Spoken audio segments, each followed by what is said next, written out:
Binabatikos ngayon ang celebrity na si Atasha Mulak matapos siyang ipakilala bilang gaganap na bida sa teatrong pinamagatang Bongga Kaday, The Ani Batong Bakal Musical.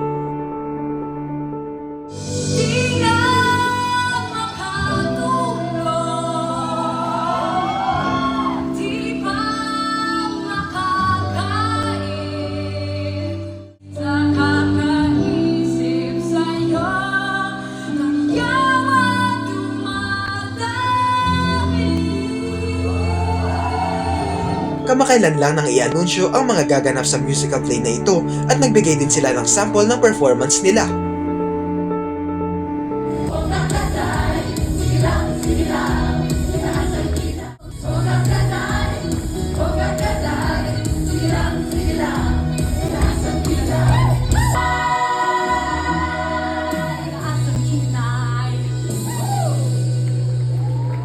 Halo-halo ang naging komento ng mga netizens. May mga natuwa at naging excited para sa pagganap niyang ito, lalo pat may karanasan na rin siya sa pagteteatro mula bata pa.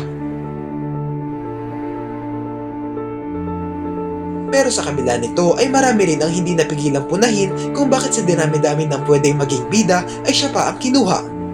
Ayon sa opinyon nila, hindi umano ganoon kahusay sa pagganta ang celebrity na ito para isabak agad bilang bida sa musical play. Dagdag pa ng iba, sa naging performance nila ay kapansin-pansing natabunan si Atasha ng ibang mga cast dahil sa galing nilang mag-perform. Tignan ang mga komento.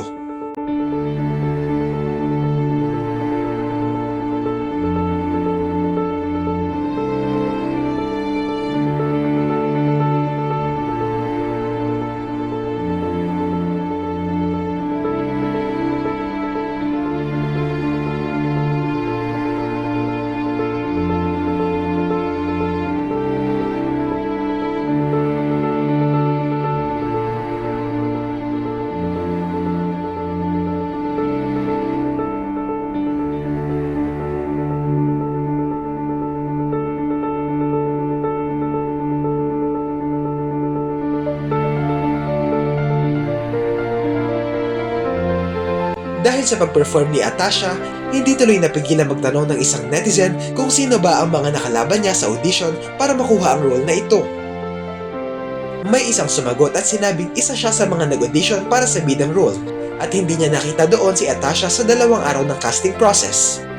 Anya, kung may nangyaring hiwalay na audition ay ibang usapan na iyon. Pero kung ang pagbabasehan ay ang mismong open auditions ay masasabi niyang wala talaga roon ang nasabing aktres.